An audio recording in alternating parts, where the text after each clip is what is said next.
Assalamualaikum warahmatullahi wabarakatuh. Kami dari kelompok 9 akan menjelaskan tentang kepemimpinan pendidikan di sekolah MI atau SD.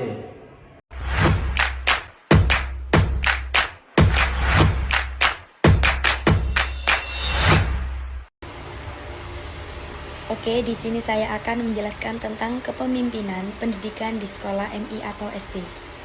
Apa sih kepemimpinan itu? Kepemimpinan berasal dari bahasa Inggris, yaitu leader. Leader yang berarti pemimpin.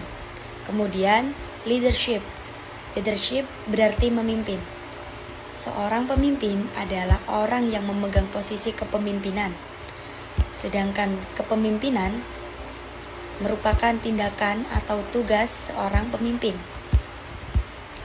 Kepemimpinan adalah suatu proses membujuk orang untuk mengambil langkah-langkah untuk mencapai tujuan bersama, dan seorang pemimpin harus memiliki strategi untuk membujuk dan mengajak orang lain untuk melakukan apa yang diinginkan oleh pemimpin.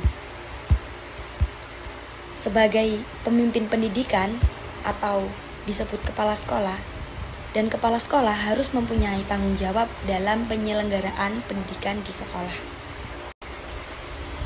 Selanjutnya, gaya kepemimpinan. Gaya kepemimpinan merupakan norma perilaku yang digunakan oleh seorang atau seseorang pada saat seseorang tersebut mencoba mempengaruhi perilaku orang lain seperti yang ia inginkan.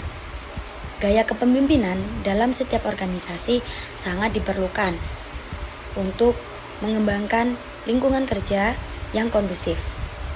Gaya kepemimpinan merupakan karakteristik dari perilaku pemimpin dalam mencapai sasaran lembaga yang dipimpin. Atau dengan lain, gaya kepemimpinan yang lebih menunjuk pada pola perilaku eksekutif, puncak, dan tim manajemen senior. Adapun macam-macam gaya kepemimpinan, yang pertama, gaya kepemimpinan berdasarkan sifat.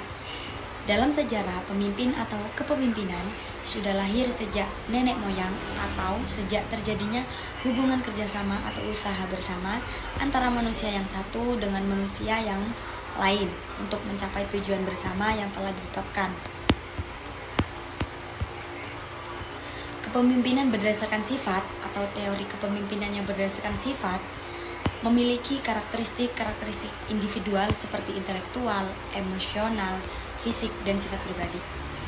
Selanjutnya, gaya kepemimpinan berdasarkan perilaku. Kepemimpinan dilihat pada perilakunya, tentang apa yang diperbuat dan bagaimana ia melakukan. Seorang pemimpin harus memiliki perilaku yang baik agar dapat memberi contoh kepada para anggotanya. Selanjutnya, gaya kepemimpinan berdasarkan situasi.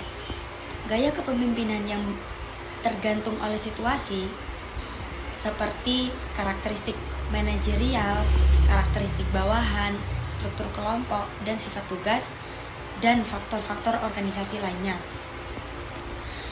Dan disitulah para pemimpin harus bisa menyesuaikan situasi dan kondisi dalam memimpin suatu organisasi yang harus dan para pemimpin itu tadi harus berhati-hati dalam mengambil keputusan. Selanjutnya, gaya kepemimpinan atribusi. Gaya kepemimpinan yang mencoba menjelaskan mengapa suatu perilaku terjadi dan mencoba mencari penyebabnya. Kemudian akan digunakan sebagai pedoman perilaku oleh pemimpin. Dan apa fungsi keatribusian itu tadi? Adalah untuk mengelompokkan penyebab perilaku bawahan ke dalam 3 sumber, yaitu orang, tugas, dan konteks. Selanjutnya, gaya kepemimpinan karismatik. Pemimpin karismatik adalah pemimpin yang memiliki kemampuan untuk mempengaruhi pengikutnya berdasarkan pada bakat, kekuatan yang menarik, yang mana bakat dan kekuatan tersebut tidak dapat dijelaskan secara logis. Kali ini saya akan menjelaskan tentang kompetensi yang dimiliki oleh sekolah. Jadi, kompetensi yang harus dimiliki oleh kepala sekolah yakni harus memiliki kemampuan atau keterampilan dalam mengatur suatu berjalannya pendidikan di sekolah. Seperti contoh, kepala sekolah harus memiliki keterampilan dalam memimpin, kekuasaan atau yang dinamakan dengan ability, wewenang dalam mengatur perjalanan sistem di sekolah tersebut, dan pengetahuan yang lain. Jadi intinya yang kepala sekolah harus memiliki sifat-sifat atau kompetensi yang sudah saya terangkan tadi. Dan untuk menjadi kepemimpinan kepala sekolah yang efektif, yakni di antara dari pimpinan pendidikan yang dari tingkat nasional hingga tingkat lokal seperti Menteri Pendidikan Nasional, Dirjen, Kepala Dinas Pendidikan, Pengawas, dan terakhir kepala sekolah, yakni komponen yang paling penting dalam pendidikan di sekolah yang dalam berperan mengatur atau meningkatkan kualitas dari sekolah tersebut, yakni kepala sekolah. Jadi kepala sekolah harus bisa berperan penting dalam proses peningkatan kualitas sekolah atau madrasah. Sekian dari kami, kurang lebihnya mohon maaf. Wassalamualaikum warahmatullahi wabarakatuh.